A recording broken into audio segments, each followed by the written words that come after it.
Hi, welcome to my channel, Memoirs of a Morgan, where we talk about my scars, my survival, and my story. Today, we'll be talking about a dark psychological tactic called cognitive dissonance. It's a very, very important tactic to talk about because it can create a lot of mental health instability in the victim.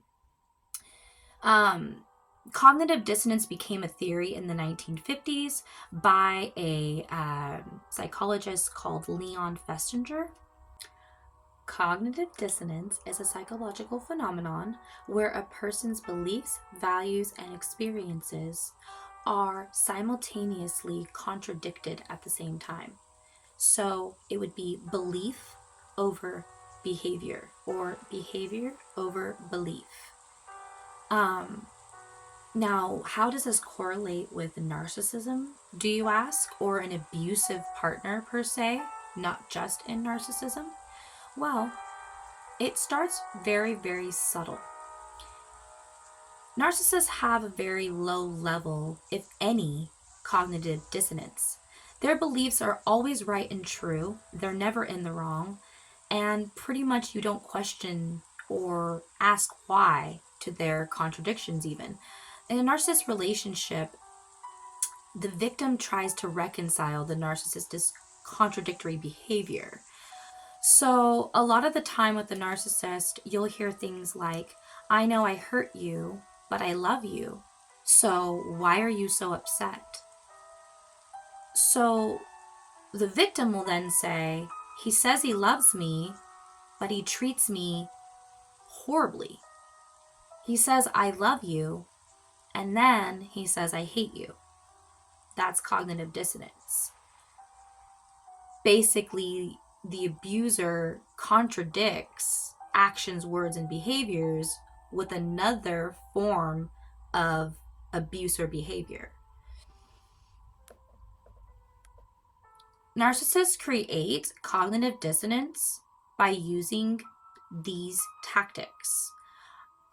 I've already talked a lot about some of them, but some of them are new, and I would really like to share them with you because it kind of dives a little bit deeper into the victim and what they go through.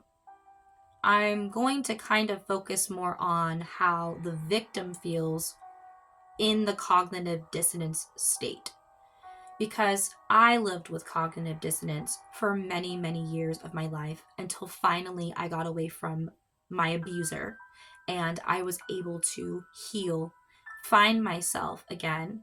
And now I am at it and sharing information with people out there that have no idea what's going on with them due to abuse and cognitive dissonance. I started my research a few years ago, after I got out of my abusive relationship with my last ex. And from there, I had met another man who is a narcissist, and he destroyed my life for the past 4 years. Not so much my life, but my dignity, my worth, and who I was. So, that being said, I made it my life's mission at this point to try to help other people not feel alone and realize that they're having cognitive dissonance, that they're not crazy, and they're not knowing what's going on. Their reality of perception is being flipped. Narcissists create cognitive dissonance by using these tactics. They will use things like gaslighting, hot and cold treatment, projection, idealizations, and future faking. What are those, do you ask? Let me tell you. First of all, we've already talked a lot about gaslighting. I really don't think I need to reiterate what that means, but a huge part of cognitive dissonance does have to do with gaslighting. Gaslighting basically denies or minimizes a person's reality or perception of reality. And that's how they start with the cognitive dissonance. They use gaslighting. Another one is hot and cold treatment. I got this a lot in my relationships with the NPDs because they love to go hot and cold on you. Basically, they alternate between affection and abusive behavior. rage to abandonment, and love bomb to discard. It's one of their favorite classic tactics. Another one to look out for would be projection. And I think a lot of people use this now. I think this is even used really, really culturally. In politics right now, cognitive dissonance is huge. And I think that projection is one of those features. Projection is basically attributing their own negative traits onto the victim and deflecting blame. So basically they'll say, I didn't do that, you did. I didn't say that, you did. They will trick you into thinking that you're the bad guy, even though you're not the bad guy. Another one would be idealization and future faking. I talk a lot about future faking, but it is a very prevalent situation and term and things that narcissists use against their victim. They're always making you believe in the future we're going to be this. In the future this is going to happen.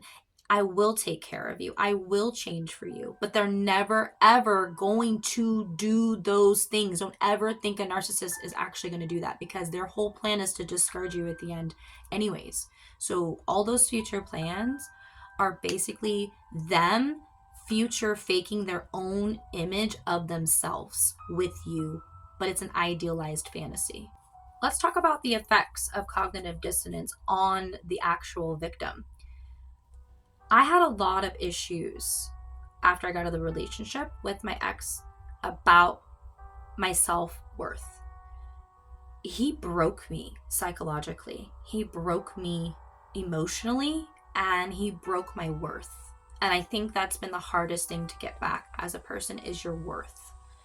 So one of the things that they do is obviously chip away at number one, your psyche, but number two, who you are as a person, your worth, your value. And in cognitive dissonance, it really affects the victim. It gives them self-doubt and confusion. They may question themselves, their sanity, their reality. It gives them almost a sense of falsity, false identity of who they really are, because they've kind of had to morph into almost being what the narcissist or the abuser wants them to be, right? They're no longer themselves, which at the beginning, the narcissist loved everything about you. But trust and believe, they will find everything at the devalue and discard phase to dislike you and hate you. Another one is justification of abuser's behavior. So this one was something that I did a lot when I was with my abuser. I would always justify why he was doing something. I would almost make him a hero or put him on a pedestal when he literally was trash. Like I would literally tell my friends that he was such a good boyfriend and he would do all these sweet things for me, when really he was cheating on me and, talking to other women or beating me and then giving me gifts to love bomb me back into the beating cycle. So there really isn't anything that you can say or do that's going to justify your abuser, but in your mind, you play it almost like it is okay and he is okay and everything is okay. And that's a part of the cognitive dissonance that's so deep, that takes a long time to get out of. And it can actually almost form into my next topic after this video, which will be Stockholm Syndrome, which is something that I experienced with my abusers. So that's something that we'll talk about in my next video, which it does correlate. Cognitive dissonance correlates with Stockholm Syndrome. They share a similar path, but we'll go into that in a future video. So next step is the inability to leave the relationship. The victim will oftentimes be trapped. They won't work. They won't have financial situation. The narcissist will make sure he controls everything. And if you're married to a narcissist, it's actually one of the worst things you can ever sign up for, because a narcissistic married partner will completely hold the coin. They'll hold the finances, they'll hold where you live, the assets of the cars, the vehicles, all of that. So if you decide that you actually are done with this abuse, it's very, very hard to get yourself out. It seems like you're in a big hole, collectively with them. which can be really hard to leave. And a lot of times people with cognitive dissonance won't even think about leaving. You know, they won't think that's an option because it is so frightening in general, and they're confused. You know, it's hard to work with victims like that safely. You have to really have a plan in advance, or you know, have something kind of support system is what I would say that you can go to make sure that you're not, because it can be dangerous to leave a narcissist, kind of like leaving a domestic violence partner. It can actually be dangerous because they go into rage. They don't just let you leave if you're married to them. You're their object. You know, you're their thing, their supply. Okay, now we're going to talk about how to overcome cognitive dissonance. If you're experiencing any of these feelings, symptoms, anything like that, please seek support. Contact a trusted therapist, an abuse counselor, or a trusted friend. If you're feeling suicidal, which a lot of the times cognitive dissonance can cause distress, anxiety, PTSD, depression, and suicidal idealization. If you at all are feeling that way, please contact the 988 suicide hotline. Also, just educate yourself. Learn about narcissistic abuse and the tactics that they use. Read books or go to trusted articles of information or look up videos here on YouTube. There's a lot of really amazing psychologists here on YouTube that have informed me for years about this information. This is how I am so educated on it, is I did a lot of deep research into what was going on. I did not just come on here spouting out random stuff. I've been looking this up for a very long time. At least 5 to 6 years now. Set boundaries if you have to stay with your narcissistic abusive partner or your abuser. You know, enforce them or go no contact. No contact is the best course of option, but if you cannot go no contact, like say you're married to them and stuff like that, or you have kids, then you just do minimal text, minimal conversation, minimal word. If they start to rage or get weird or mad or anything, you just leave. Go no contact with your words as well. That is very powerful against these types of people. And also just trust your gut. If you see the red flags, I have a lot of videos on red flags, you know, the beginning stages, the love bombing and all that stuff. Just please look it up, research it, have it in the back pocket, so that way when you meet a man or you meet a woman or you meet a partner, you can see kind of more of what's happening. Because one of the crazy parts is the narcissist creates a false self that is much like a fantasy.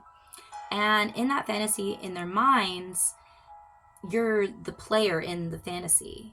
And you're also that subject of cognitive dissonance because you're living in the false fantasy with them. Stay tuned. My next video is going to be on Stockholm Syndrome and cognitive dissonance and how they correlate.